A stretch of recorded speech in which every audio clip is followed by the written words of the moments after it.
রাষ্ট্রপতি যদি পদত্যাগ করেন তাহলে স্পিকারের কাছে পদত্যাগ করবেন এবং আগামী 90 দিনের মধ্যে জাতীয় সংসদ একজন নতুন প্রেসিডেন্ট নির্বাচিত করবেন। এই মাসে 19 তারিখে ব্যাংককে গিয়েছিলাম আমার মেডিকেল চেক আপের জন্যে। গতকাল আমার মেডিকেল চেক আপ শেষ হয়েছে, সেই কারণে আমি দেশে চলে এসেছি। আপাতত এর বেশি কিছু বলার নাই। সবাইকে ধন্যবাদ। তার একটা বড় বিষয়, অনেক গুঞ্জন চলছে যে রাষ্ট্রপতির পদত্যাগের বিষয়টা আসলে স্যার, এটা কি আপনি কোনো বিষয়ে অবগত নাকি? আর আরো সামনে যেটা জানতে চাই, যদি উনি করে থাকেন সেই ক্ষেত্রে প্রসেসটা কি? আমি দেশের বাইরে ছিলাম, সুতরাং এখানে কে পদত্যাগ করলো কি করলো আমার কিছুই জানা নেই। এখন হয়তো জানতে পাবো, জানি না।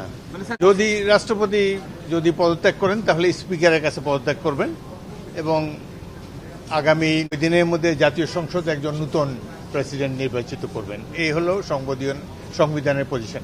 ধন্যবাদ। রাষ্ট্রপতি আপনারা যেরকম শুনেছেন আমি সেরকমই শুনেছি। তিনি পদত্যাগ করলে সেই অনুযায়ী তার ভ্যাকুয়ামটা থাকে, সেই জায়গাতে আপনি এটা তো অনুমান নির্ভর প্রশ্ন, সুতরাং উনি কি করবেন না করবেন আমি জানি না। রাষ্ট্রপতি দেশের প্রথম ব্যক্তি। আসার কথা ছিল 26 তারিখে।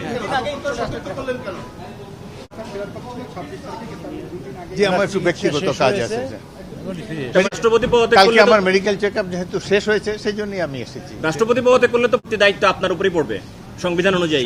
এটা একটা ট্র্যাডিশনালি বাংলাদেশের সংবিধানে লেখা আছে, রাষ্ট্রপতি পদত্যাগ করে তখন অ্যাক্টিং স্পিকার হিসাবে, অ্যাক্টিং রাষ্ট্রপতি হিসাবে স্পিকার দায়িত্ব পালন করেন।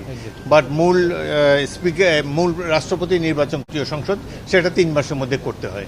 এটা হলো সংসদের পজিশন। Thank you.